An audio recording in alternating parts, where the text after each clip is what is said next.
So we will get started when you're ready.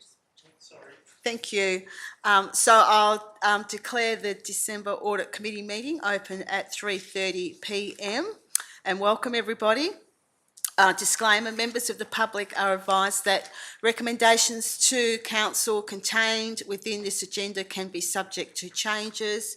Applicants and other interested parties should refrain from taking any action until written advice is received confirming Council's decision with respect to any particular issue.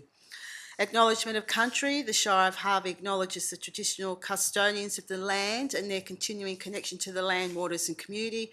We pay our respects to all members of the Aboriginal communities and their cultures, and to elders and emerging elders, both past and present.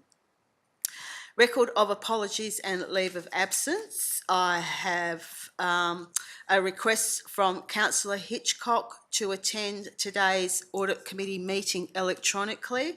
So in accordance with Regulation 14C2B of the Local Government Administration Regulations 1996, I've approved this request and I'm satisfied that the location from which Councillor Hitchcock intends to attend the meeting and the equipment that Councillor Hitchcock intends to use to attend the meeting is suitable for the member to be able to effectively engage in deliberations and communications during the meeting as per Regulation 14C5 and 14D6 of the regulations. Councillor Hitchcock, welcome. Can you hear us?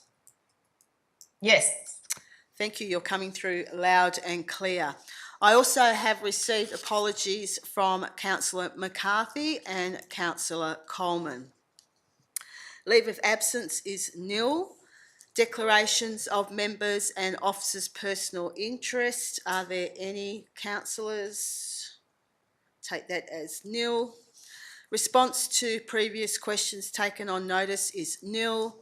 Public question time is nil. Petition, deputations, presentations and submissions is nil.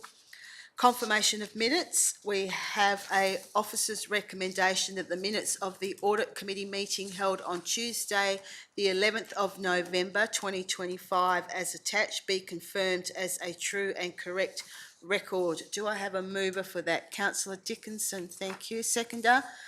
Councillor Morley, thank you. Is there likely to be any discussion?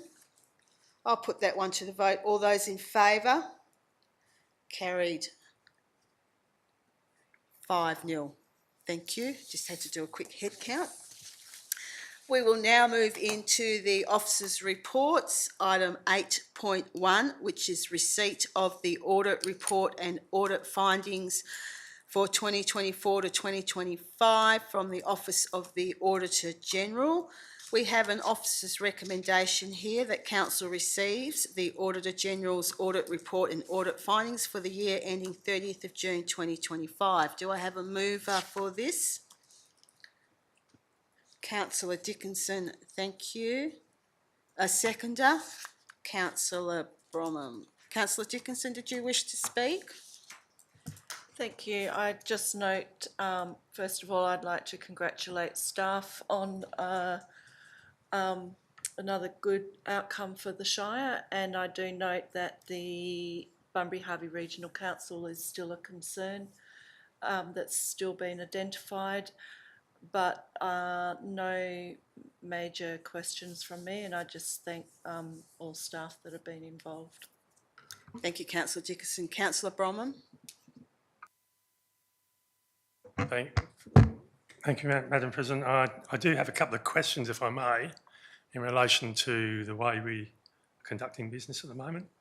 And they were just quickly, there were some errors in the requirement for a number of purchases in relation to items. So the question there is, staff have said that they will address this in the future, but I just wondered how that was going to be addressed to ensure it doesn't happen again. And I also note that sometimes from previous questions that certain what we call projects or things, tasks that are being done are allocated a cost, but they might be spread against different cost areas, so it doesn't come up as one. It comes up as several costs. So I'm just wondering, in that regard, obviously there's an opportunity there for if there is something going on that we're going to purchase for a particular job, and it goes over the amount, we can split up into other amounts so that we can purchase it more easily. I just want to make sure that we're not actually leaving that door open. I'm not suggesting, of course, that that's occurring. I'm just saying that we just need to make sure that there are things in place for balance and check that.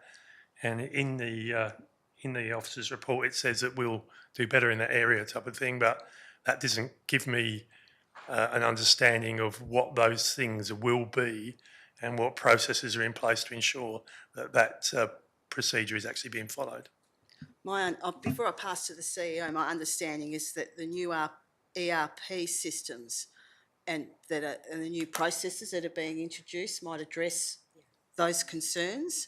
And they were discussed when we had the briefing with the auditor and the OAG, but I'll pass to the CEO who might be able to furnish a bit more information in regards to that. Yeah, absolutely. And I'll have the manager of finance if he's got anything to add after I just provide some information. So it is a requirement for all staff to comply with the purchasing policy. That is reiterated to staff via email and also through our staff meetings so that there is compliance. As part of the new ERP, as the Shire President has mentioned, there is a requirement to put the number of quotes required under a particular purchasing limit to be attached to the system before approval can be made. So there's no ability to move past that approval screen until all of the quotes required for that level of purchasing are attached. So in the future, there won't be the ability to approve that purchase order. And then in regards to purchasing under smaller increments to not comply with the purchasing policy, we have no instances of that have been identified where that is happening, but through our new ERP system, an officer will raise a requisition, and then to approve the purchase order, that needs to actually be undertaken by another officer. And so there's a double check there in regards to any purchasing. So Sunil, was there anything further you wanted to add there? Nothing much, Annie. Thanks for through the chair. Just I need to add is, although the officers was following the correct delegation provided by the council and sub-delegated by the CEO, but one of the recommendation which OAG provided, which is under the best practices, is although an officer has a delegation, still a segregation of duty is involved.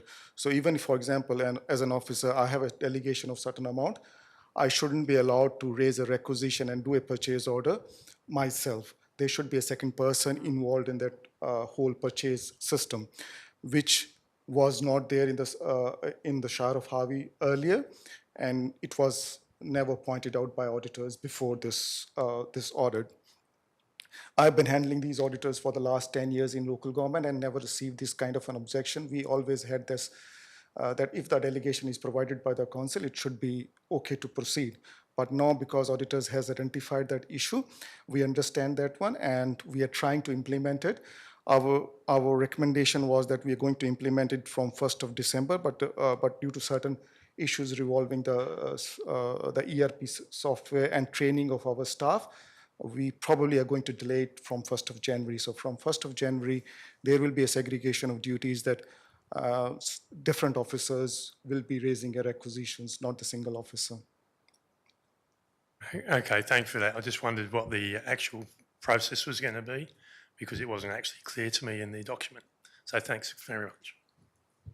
Did you wish to speak to the resolution, Councillor? Yeah, look, as far as the resolution is concerned, I think staff do a fantastic job. They've obviously done it really well as far as management of our funds are concerned, and I'm sure there's no real issues at all to worry about. So thanks very much for doing such a great job for us this year. Thank you. Is there any other speakers? No? I just want to reiterate Councillor Dickinson's and Councillor Bromman's comments to the CEO and staff. It's always a difficult time at audit time. You're always under the pressure. So well done. It's a very good outcome, and it's pleasing that those areas that have been identified, there is processes in place to rectify those. So well done, everybody. We've got a mover, Councillor Dickinson, seconded by Councillor Bromham. I'll put that one to the vote. All those in favour? Carried 5-0. Thank you, councillors. We will now move on to 8.2, the annual report for 24-25. This requires an absolute majority. We have a officer's recommendation here in front of us. Do I have a mover for that? Councillor Bromham. Seconder, Councillor Morley. Councillor Bromham, did you wish to speak? Just to say, well done again. Short and sweet, yeah. Councillor Morley. Just to reiterate what Councillor Bromman has just said, this is my first time having a look at this, and it would seem to me that things are travelling quite nicely, and as much management has been put into it as possibly can. So I'd congratulate everybody involved. Thank you, Councillor Morley, and that's good to hear that as your first sort of annual report that it's easy to read. Yeah, there's some really good information in there. So I'd just like to speak to it in that well done once again for staff putting this together. There are a couple of inclusions in this annual report that I think have been fed through from our council plan. That's really great information for our ratepayers and residents as well, and that's talking about what our role is, what the state role is, and what the federal government role is. I think that's really good.